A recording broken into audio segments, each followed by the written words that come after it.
hope you're well. Today's Tuesday, so it's my second day off, and tomorrow I go back to work for another 5 days.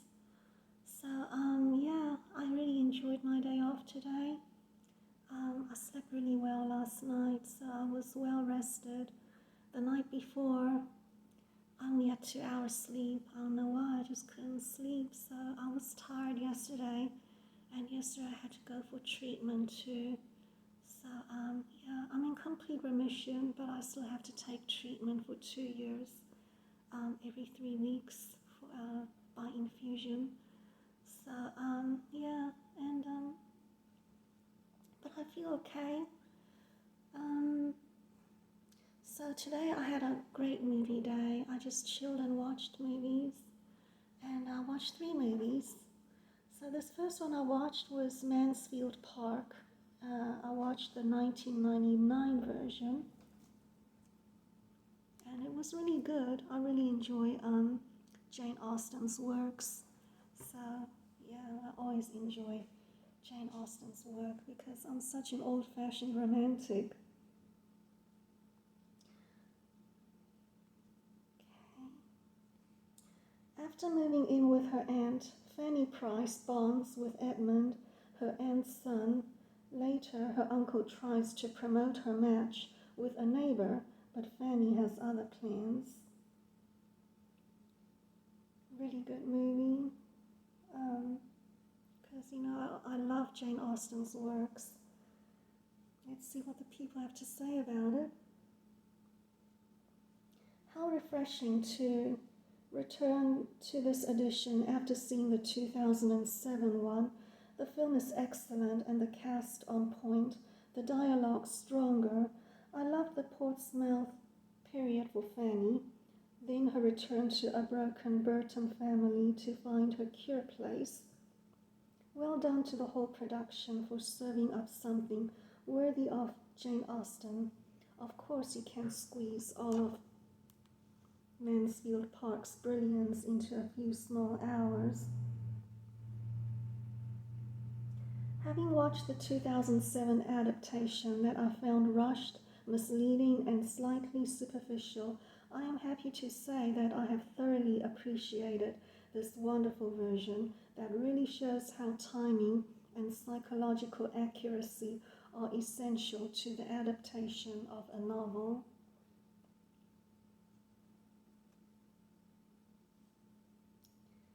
While this film isn't totally faithful to the book, as others have noted, I really enjoyed the insertion of certain elements from Austen's own life, including the juvenilia, Fanny writing a history of England and promising to be a partial, prejudiced, and ignorant historian. Jane actually did this in her childhood writing, and Edmund quotes one of Austen's own letters, though Austen was talking about novels when he speaks of good drama. Even Fanny, accepting Henry and then changing her mind, has precedence in Austen's life. She did the same with Harris Biggs Wither, the only man to ever propose to her.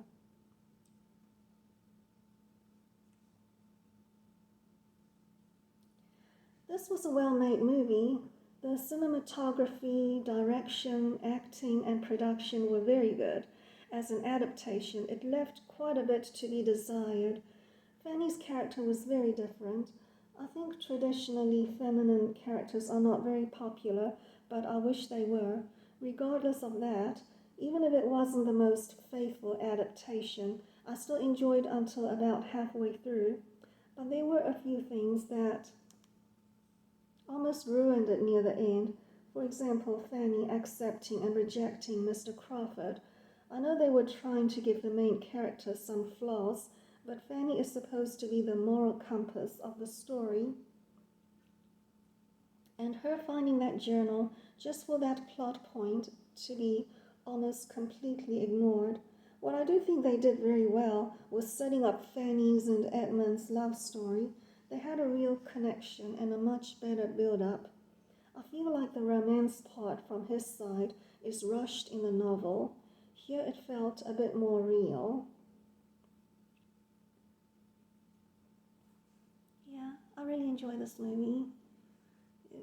it's the old-fashioned romantic in me.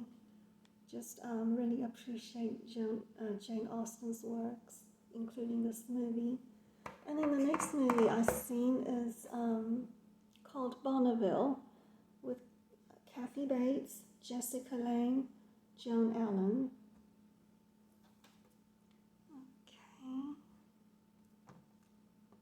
Bonneville.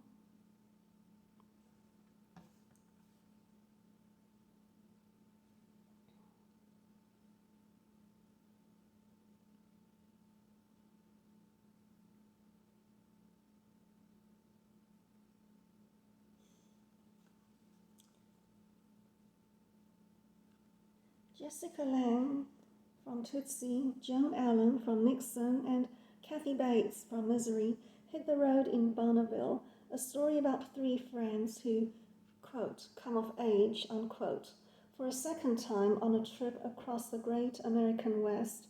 Faced with the decision of a lifetime, Arvilla Holden Lange loads up her 1966 Bonneville convertible and, with her friends Allen and Bates in tow,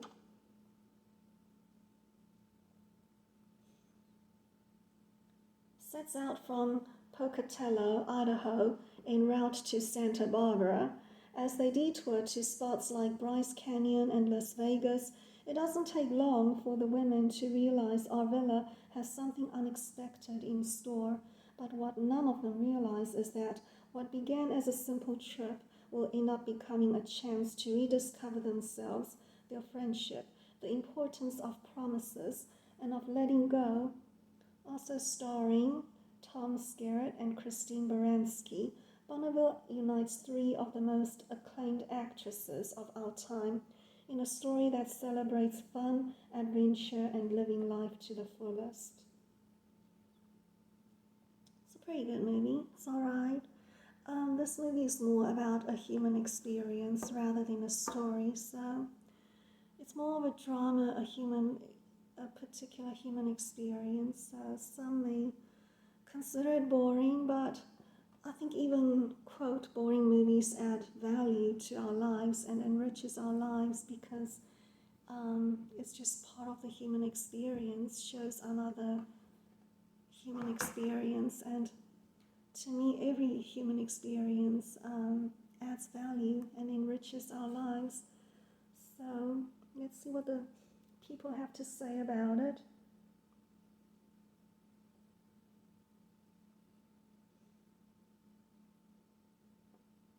Kathy Bates never fails to be great in any movie she's in. Jessica Lange as well. I'm really glad I watched this movie, a thoroughly entertaining and worthwhile experience. The whole cast was awesome. You can't go wrong with those three gals. A great story of three good friends supporting one of them who suffers the loss of her husband. A beautifully done movie. I love the movie while it hit home, right in my heart, as I've had a rough 2022 with the loss of more than one close family member. This movie made dealing with grief feel a little less lonely. So this movie resonates with those who are dealing with grief and the loss of a loved one. After a rough few years, I finally have overcome a lot of grief and depression. Wish I had such good friends as these three ladies. I love the way they laughed when Kathy Bates came home late after a date. It's so fun to laugh with your friends. We all deal with grief in our own special way, in our own time. This was a great movie with an awesome cast. And the next movie I'd seen is called Something the Lord Made, based on a true story. So it's a biography, a drama with Alan Rickman. Now this one is a really, really good movie. I really enjoyed this one. Really fascinating movie. Yeah, I was really fascinated with this movie.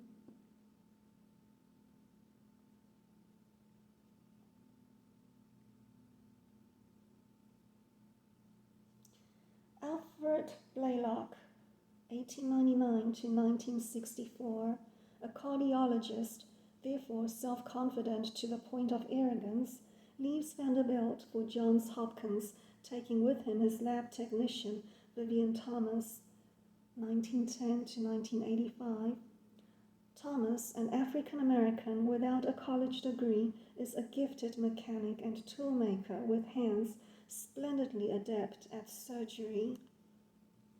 In 1941, Blaylock and Thomas take on the challenge of blue babies and invent bypass surgery. After trials on dogs, their first patient is baby Eileen, sure to die without the surgery. In defiance of custom and Jim Crow, Blaylock brings Thomas into the surgery to advise him, but when Life magazine and Kudos came, Thomas is excluded. Will he receive his due? Wonderful movie. Let's see what the people say about it. Thank you, Dr. Thomas. I am alive because of you. Quadruple bypass was a success 8 years ago, and I am still going strong. I am 67 years old now, and I was born with TOF. I saw this movie a few years ago and really enjoyed it. Because of Dr. Thomas and God, I was given a chance in life. I was 11 when I had TOF surgery in New York City, and now I have 3 kids and 13 grandkids. Thank you, Dr. Thomas. People are so grateful for Dr. Vivian Thomas. What a wonderful film. Knowing it's a true story made it so much more. This movie is so beautiful and inspiring, something the Lord made. Only the sovereign Lord can take someone who never went to school but still made history. Glory be to God. So, yeah, really supernatural. What this man had a talent for is truly supernatural. We need more autobiographical movies made like this. This movie took me on a historically emotional ride and was beautifully written. I am thankful for TikTok suggesting this movie. I never heard of Dr. Vivian Thomas until today. Me neither, to be frank. But I am certainly thankful for his monumental contributions to the medical community.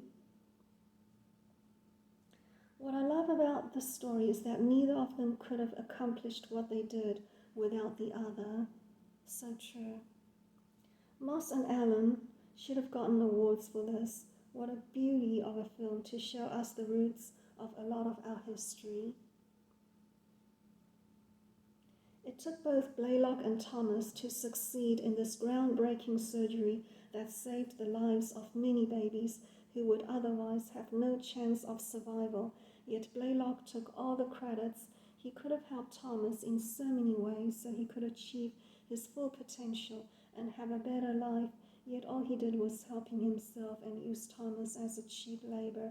I'm so pleased that there were so many eyewitnesses and Thomas eventually got his recognition from the university, ironically not from the man whom he helped so much. Justice has been served, though a bit too late. Moss definitely is underrated as an actor. He deserved an Oscar. Really made me drop a tear. Loved this movie. This movie almost made me drop a tear too. Really touching. Gosh, I almost broke to pieces when he was looking around the room at all the portraits, including his, and all the young black doctors walking by because he opened that door. Thank you, Dr. Thomas and Dr. Blaylock.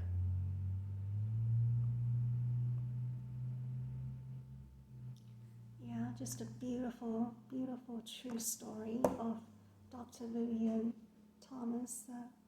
Yeah, I was really blessed to watch this movie too. What a gifted man with supernatural gifts. Gifts right from God. This is just fantastic. Just blew my mind. So those are the movies I watched today, and I really enjoyed the last one particularly. And I'll see you on the next video. Bye.